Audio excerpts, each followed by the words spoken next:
After that wonderful and productive discussion, let's see what you guys thought of each question. Question 1 about in the induction. Why does Sly sometimes speak in verse and sometimes in prose? So the first thing to think about is, what is the difference? And the group that took this question said, oh, maybe the characters who speak in verse are like higher quality or nobles, and the people who speak in prose are lower status commoners. And much of the time, this is accurate. So according to this answer, Sly starts speaking verse only after he is convinced that he is a noble. So if we look at the first 12, or sorry, 111, Sly is speaking prose, right? Line 3. You're a baggage. The Slides are no rogues. Look in the chronicles. We came in with Richard Conqueror. Therefore, paucus palabras, let the world slide cessa. This is prose. There is no meter. The lines are justified on the right. He just keeps going and going. But and trying to truly a lord, a noble. And at first, no, that can't be, right? So if we look at line, or this is induction 2, page 113, line 17. What, would you make me mad? Am not I Christopher Sly, old Sly, son of Burton Heath, by birth a peddler, by education a card maker, etc. So he's not convinced. Therefore, he speaks in prose. But then saying stuff and seem to change line 60. Am I a lord? And have I such a lady? Or do I dream, and have I dreamed till now?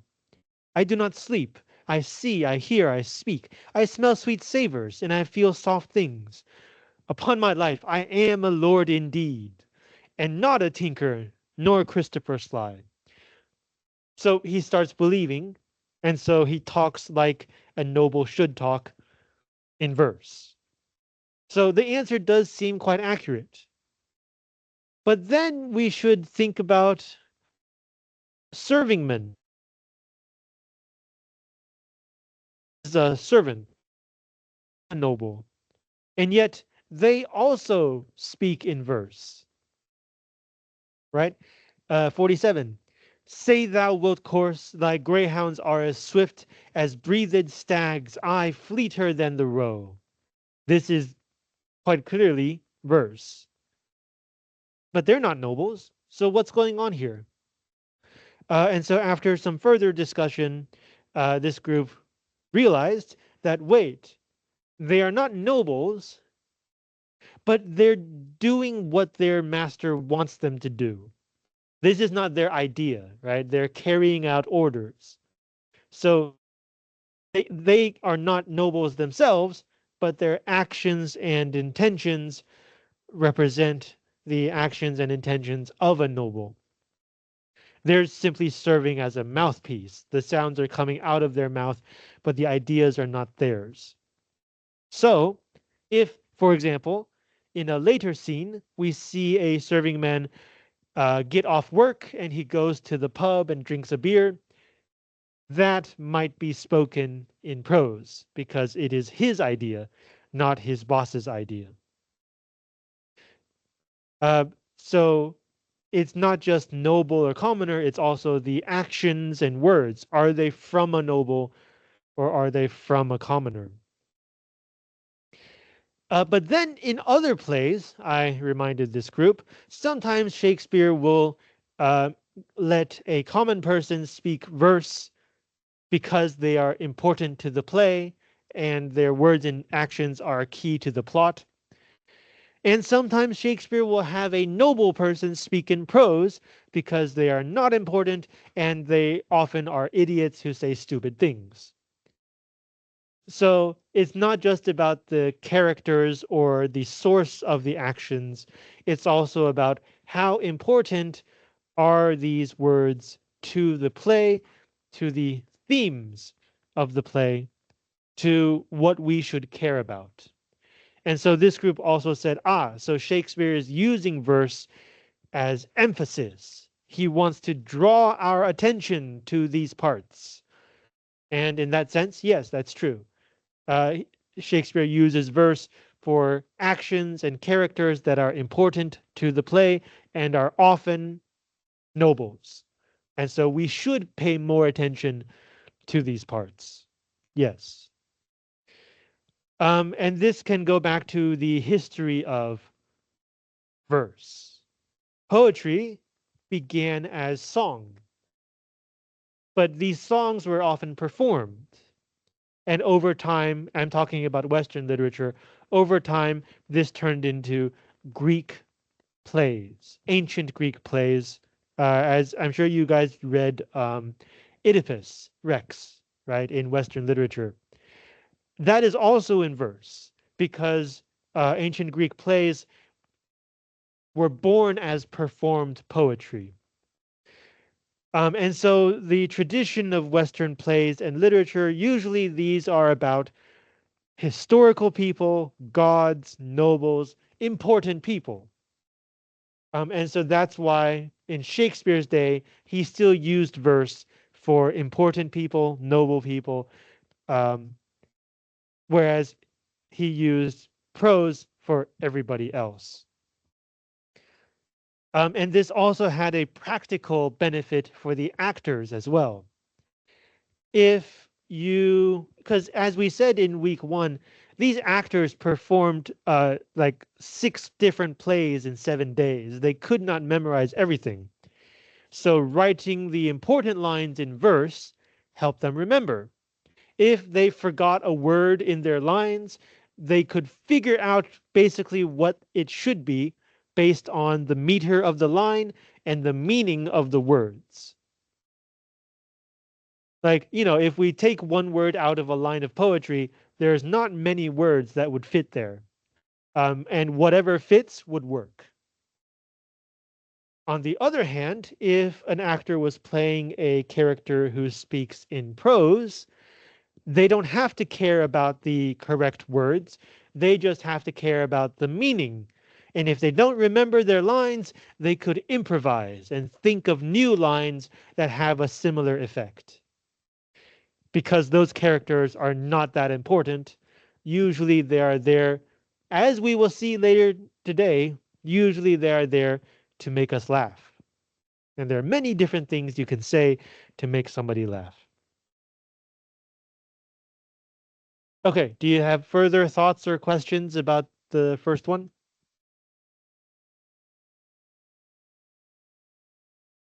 Great, let's move on to question 2. What is the purpose of the induction? And does it change your experience of the play? If it does, how? So the first thing we notice when we enter Act 1, Scene 1 is it is completely unrelated to the induction. It's like the induction is one play and then the rest of it is another play. So like, why is it there? And the group I talked to said that it's there as a kind of to set the tone of the play, the and to introduce some of the main themes. So, for example, about the themes, the induction is about trying to make one person think he is another person, to play pretend with this person's identity. And that echoes what we're going, or what we are going to see about, um, well, we have already started seeing this. Lucentio wants Tranio to be him, and he will pretend to be Tranio. They're switching identities. And then Tranio is going to be hired as Bianca's tutor. And so that's another fake identity. and these things will keep happening throughout the play.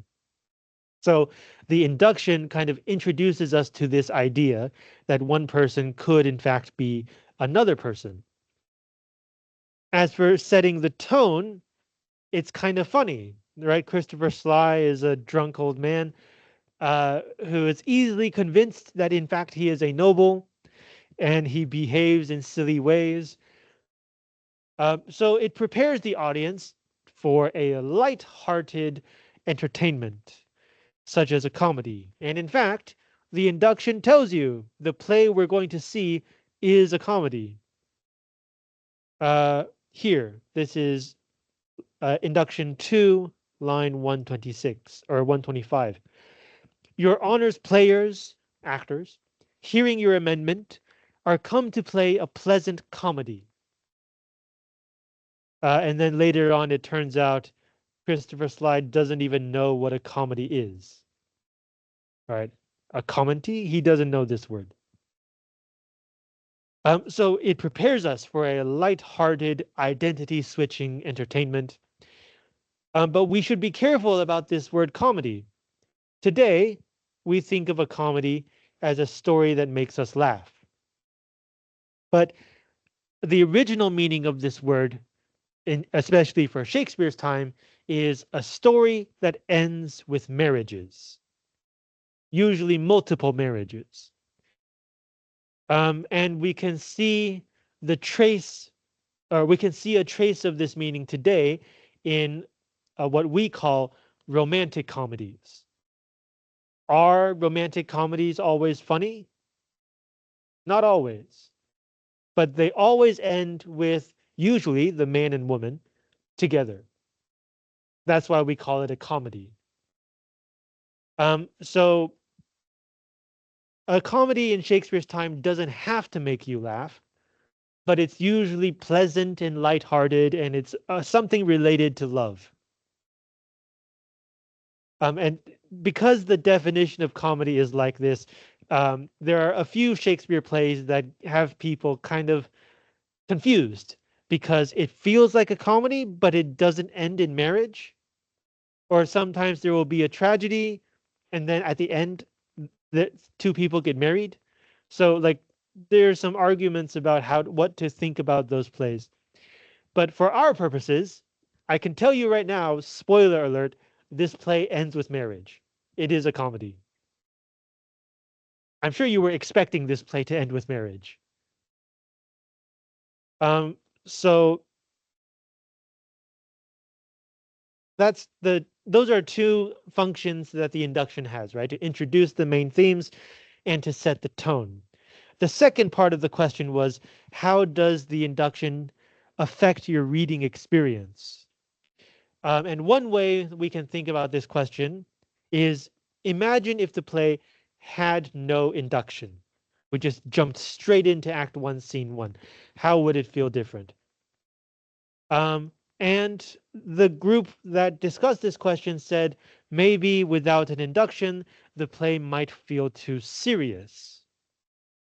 We begin the play with two guys who arrive in Padua and they see a beautiful young lady and her slightly less beautiful older sister, and they overhear a discussion about how like the younger sister or the younger sister cannot be married until the older sister gets married, but nobody likes the older sister.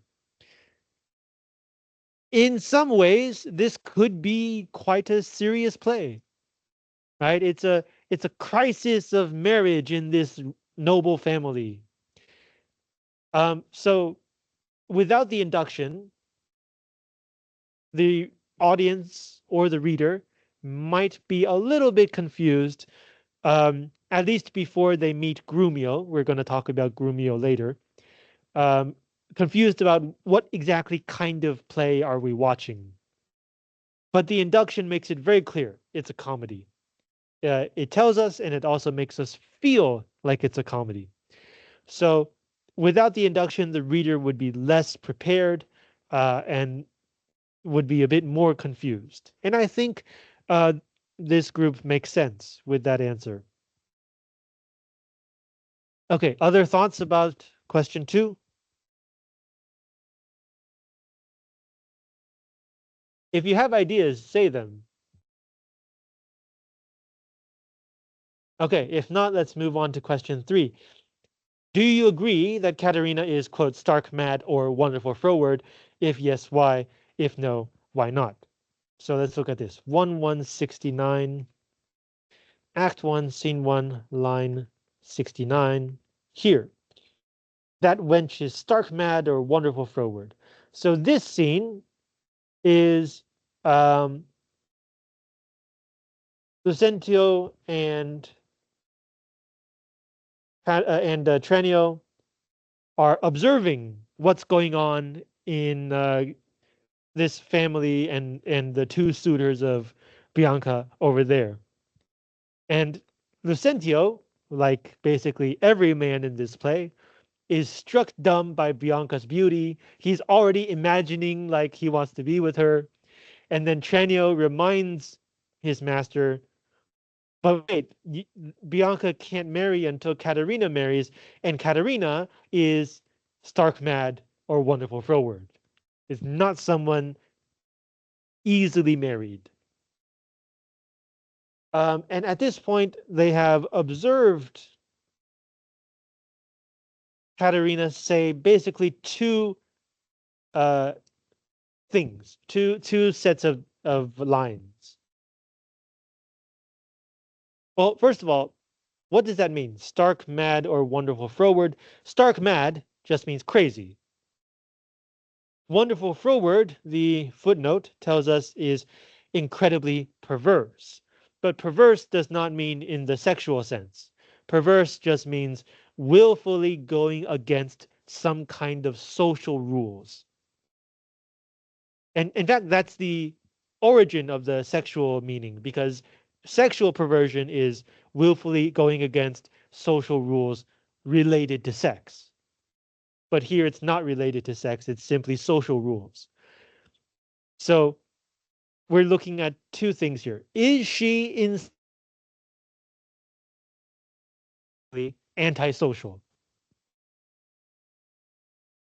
Right. So we have point Katerina. First of all, uh, her father says, "Look, I know you both want to marry Bianca, but I'm not going to let her marry anyone until Katerina gets married off first." And before Katerina can even respond, Gremio, one of the suitors of Bianca, already insults her. Right? Her father says to court her, which means to pursue her, to chase her, and Gremio makes a pun, to cart her rather. So not to chase her, but to push her in a cart, like a prisoner or like an animal. And the footnote also says there's a pun. Caught and caught, if you're English. Sounds similar. And then she's too rough for me. So imagine for a moment you are Katerina. Your father has publicly announced that you're basically that your younger sister's future marital happiness depends on you. And then like the first man to make a comment says basically you'll never get married. How do you feel in this moment? I imagine you don't feel very good. So her response first to her father, "I pray you, sir, is it your will to make a stale of me amongst these mates? So you really want to do this to me?" And then the other man in this scene says, also insults her and says, "Mates maid? How mean you that? No mates for you. How can you talk about mates?" There's a pun, right? Friends or spouses. And Hortensio is saying, "How can you talk about spouses? Nobody's going to marry you unless you were of gentler, milder mold, unless you are a more social person, basically." So Katerina is being pressured by her father, has been insulted by the two men in this scene, and so her response is to insult those men. "Ife, sir, you shall never need to fear. Iwis it is not halfway to her heart." In other words, don't worry about your marriage. Bianca doesn't even love you halfway. But if it were, doubt not her care should be to comb your noddle with a three-legged stool and paint your face and use you like a fool. But if Bianca did care about you, it would only be because she wants to hit you with a stool and to paint your face and treat you like a clown. So Kate comes out all guns blazing, very angry. And this is why Tranio says to Lucentio, uh, she's stark mad or wonderful froward. By the way, the word wench today is an insult, but at that time it simply meant woman. I think it meant single woman. But at the time it was not very insulting. It was not respectful, but it was not insulting. Okay, so after analyzing the situation, this group that I talked with agreed that Katerina was being wonderful froward. She was deliberately breaking the social expectations. But she had a good reason. She was put in a very disadvantageous position publicly, and she was being insulted by the men around her. And this group said this could be her way of trying to gain some control over her situation. Her father has placed this limit on his two daughters. And in this kind of society, she doesn't have a lot of control over her own life. The one thing she can control is herself. So she demonstrates this independent control by insulting everyone. So if she does have a good reason for doing this, then she's not insane. She's deliberately, with good reason, being antisocial. Now, this is from what we see. But if we go back before Mio is already saying she's too rough for me. So apparently, this is not the beginning of Katerina's behavior. But from the way that the play introduces her to us, it's not hard to imagine that maybe she has been suffering similar experiences for a while now. So, like, these men see a woman being rude and say, oh, she's a shrew, she's bad-tempered, nobody will marry her. They don't stop to think about what might have made her this way. Maybe if their behavior is contributing to her insults. But we today, we can think more about these questions. So as the play goes forward and as Katerina keeps insulting people, sometimes even attacking people, we can think about why. If what she's doing is reasonable, is there another perspective on this play?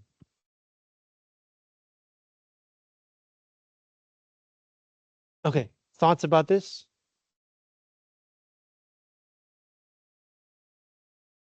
Okay, if not, let's move on to question 4. Why does Hortensio use the word ill-favored? 1 to 59.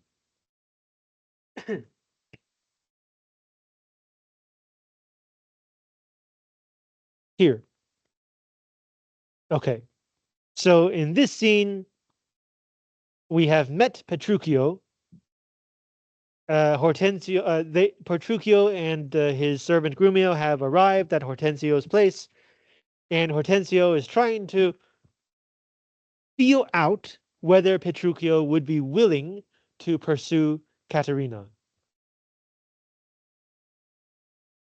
And so Hortensio is kind of half joking here, saying, Petruchio, shall I then come roundly to thee and wish thee to a shrewd, ill-favored wife? Talking about Caterina. First of all, shrewd today means kind of smart, right? Canny, understands the situation. But in those days was simply the adjective of the word shrew. And the word shrew is an ill-tempered woman. In Chinese, 泼妇. That's the name of the play, right? The Taming of the Shrew. I think the Chinese is what 驯服记 or something. But like how the process of controlling Katerina. That's the title of the play. So here Hortensio is calling Katerina a shrewd, ill-favored wife.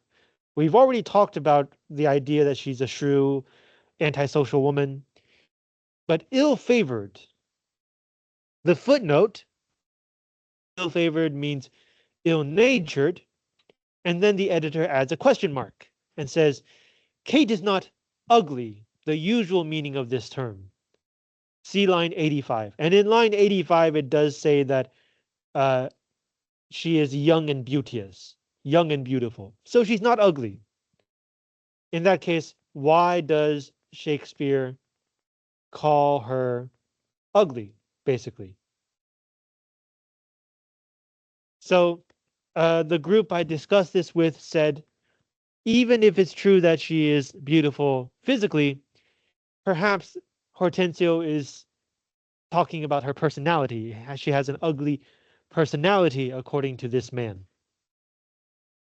Um, and upon further discussion, they realized that maybe these two things are connected. Even though Katerina is aesthetically beautiful, because she has an ugly personality, even that beauty is no longer attractive. Her inner qualities have affected her external appearance. I mean, think about this. I'm sure you've had a similar experience where you see somebody and they are beautiful or handsome, very physically attractive, but then you start talking to them and they're like mean or stupid, something that's not very attractive. And suddenly their external appearance is no longer so positive either. Um, so in this case, the editor might just be getting stuck on this one word without thinking about the larger meaning. And in those days, this idea that internal qualities were reflected in external appearance, this idea was called Neoplatonism. 新柏拉图主义. Um, so when I think in one of the sonnets, one group talked about the idea of grace, whether that's internal or external, and the answer is both. If you call someone beautiful, you're in this kind of play, you are saying that they are internally beautiful and externally beautiful. So in this case, because Kate has such an ill temper, no matter how physically beautiful she is, the men still think that she is ugly. But we can also focus on the word favor as a kind of pun. Favor as in will or grace or mercy, kind behavior to other people. Katerina, according to these men, Katerina does not have this. Or favor as receiving kindness from other people. According to these men, she also does not have this. So we can understand ill-favored three different ways, and they all seem to be describing Katerina, at least from the perspective of these men. Okay, do you have other thoughts about this one?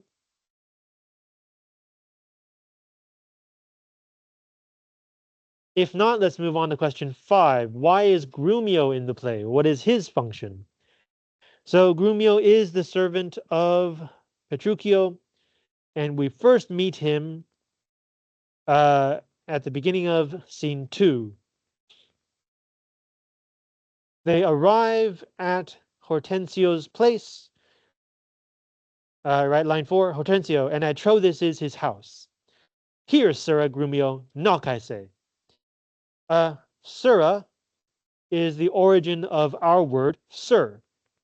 Today we use sir as an honorific, as a respectful title. But in those days, sirrah meant a common man. It is the opposite of an honorific. So calling Grumio Sura tells the audience that Grumio is his servant. Here, Sir Grumio, knock, I say. And then Grumio misunderstands the word, not knock on the door, but like knock as in punch. Knock, sir? Whom should I knock? Is there any man has rebused your worship? Rebused is a mistake. This should be abused. So Shakespeare is using these kinds of mistakes. We saw this with Christopher Sly, and we're seeing it here also. Shakespeare is using these mistakes to tell the reader and the audience that these characters are not of good learning, are not of good background. They are common people with not a lot of education. And then Petruchia says, villain, I say, villain just means you idiot. Knock me here soundly. The me here means for me, right? Like today we might say, give it to me or give me it. Here he's saying, knock me here soundly, knock here soundly for me. But again, Grumio misunderstands him and says, knock you here, sir? Are you saying you want me to punch you? So like this whole scene is kind of silly. Grumio is being an idiot. They're having miscommunication, and then finally it devolves into physical violence. Like Petruchio twists his ears. So Grumio is playing the role of an idiot. And this scene, according to the group I talked about this with, is supposed to make us laugh or feel entertained. It's funny. Um, and yeah, I do agree with this answer. But then the second half of the question is, or I guess the further question is, why? Why does this play need a character like Grumio? Why does Shakespeare want to make us laugh at this moment? And the group said that maybe it's to help make things less boring. So like at this point, we are starting on a slightly different story. It's related, but it's a slightly different story. In Shakespeare, we call the main story the A plot and the secondary story the B plot. So here we're starting the B plot. Um, and so according to this group, maybe Shakespeare wants to create a difference. If the A plot is all about trying to like marry this girl, having to come up with plans, scheming, manipulating, then the B plot is about this stupid guy who can't even knock on a door. A big difference, a big contrast. It's changing gears, right? It's helping the audience to uh, we're giving the audience something new. And so by going back and forth between these two quite different feeling stories, uh, the audience will be less bored. On the other hand, if we only had the A plot and the whole thing was about the marriage plot, then we're just following characters, coming up with a plan, executing the plan, and seeing whether the plan works. It's a one straight line, kind of boring. So that seems to be the main function of Grumio in this play, to switch things up, to make things less predictable, less boring, to continue to grab on to the audience's attention. Like a lot of people today are worried about your attention span, right? You're always scrolling on your phones, you fall asleep during a lecture. What are we going to do when you have to concentrate for long periods of time? But this is not a new concern. Even in Shakespeare's day, if an audience did not like a play, they would have an immediate reaction, including if the play was boring. So even Shakespeare had to worry about keeping his audience's attention. Now, this is a comedy. Today, we would expect to laugh. Even in those days, the audience would expect a bit of light-hearted fun, nothing too serious. But one of Shakespeare's main inventions or innovations is he would also introduce this kind of character, this kind of clown, to a tragedy as well. In the middle of people killing each other and like scheming to take over power and people dying on the battlefield, he would have a clown come in and do stupid shit. And we're going to see this a little in Macbeth, the third play we're going to read, the last one before the final exam. So when we get there, we can rethink this question about the function of a clown, not just in comedy, but also in tragedy. Okay, do you have other thoughts about this question or today's discussion? Okay, so if not, um, before next week, please finish up to the end of Act 3. So you're going to be reading Act 2 and Act 3. So one thing we did not talk about is the very right after the title. We don't need an author. We know who the author is. But right after the title, we have a Dramatis personae. This is a list of characters. You will notice that it begins with a square bracket and it ends with a square bracket. A square bracket means that this was added later. In this case, it was added by the editor. In the original text of this play that the editor chose as the base text for this book, it did not have a dramatis personae. This was gathered, you can say gathered from the play itself, or maybe from another source of the same play. A similar thing happens for some of the stage directions, right? Here, exit. This is also surrounded by brackets. So in the original text of this play, this stage direction did not exist. This was added by the editor. Because according to the editor, it makes sense for this person to leave the stage at this moment. Sometimes different editors will have different stage directions because they imagine the play in different ways. So it's important to tell the reader which parts are by Shakespeare and which parts are by the editor. Okay, so back to this dramatis personae. How is this organized? Well, first we have persons in the induction. And this kind of already tells us that these characters will not appear in the main play. Then they are organized in groups. So we have Baptista, the father, his two daughters, Caterina and Bianca, are one group. Then we have the men pursuing Bianca and Caterina. So Petruchio is pursuing Caterina, so he comes first. And then we have Grumio, who is Petruchio's servant. And then we have other characters later who are also servants of Petruchio. So Caterina comes first because she is the older daughter. Petruchio comes first because he is chasing the older daughter. Then we have these people related to the plot about Bianca. So Gremio, Hortensio, and Lucentio are all chasing Bianca. Tranio is Lucentio's servant. Biondello is Lucentio's other servant. And later on, we're going to meet these people also related to this plan.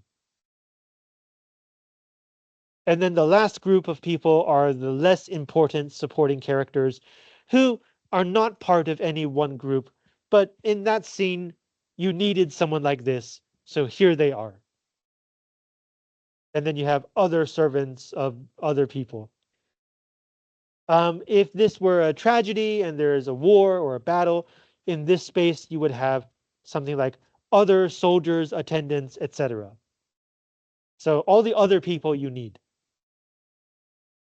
This organization is actually quite modern. In Shakespeare's day, when you have a dramatis personae, it is all the men first and then all the women. And within each gender, it is the nobles and their followers, like the highest noble to the lowest noble, and then the commoners. And then the women, the highest lady and the lowest lady, and then the commoners. And then Shakespeare wouldn't even mention all the other people. It would be understood that you always need some extras for a play. So if you read this before the main text, you probably won't remember a lot, but it's here to remind you if you've read a little bit and you're starting to forget who are these people, you can come back to the front and remind yourself. And then after the dramatis personae, you have the scene. Where does the story take place? Mainly in Padua, and near Padua, Petruchio's country house. We're going to see this later. And also the Induction is located in England. Okay, let's see. I think there's one more thing I wanted to say.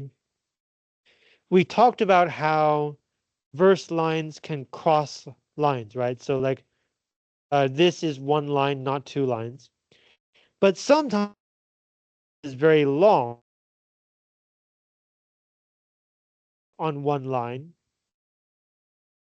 And it will continue to the next line. But it's still one line. I can't find an example. So how do you tell the reader that I'm going to the next line only because there's not enough space, not because I want to start a new line? Oh, we don't have an example. But the way to do this is to indent the second line. 多出来的那个第二行要缩进去. And that tells the reader, here we go, this one. This is one line, you can count. That Lucentio indeed had Baptista's youngest daughter. It's one line. But it looks like two lines. So how do we tell the reader? This empty space, this indentation, tells the reader that the word daughter belongs to the previous line. It is not a new line. And if you don't believe me, we can count. This is 235, 236, 237, 238, 239, 240, 241, 242, 243, 244, 245, and 245 and 246. So this is one line, this is one line, and so on. Okay? Okay, any questions about today? Great. So that's it for today. Before next week, one more reminder, please finish Acts 2 and 3. See you next week.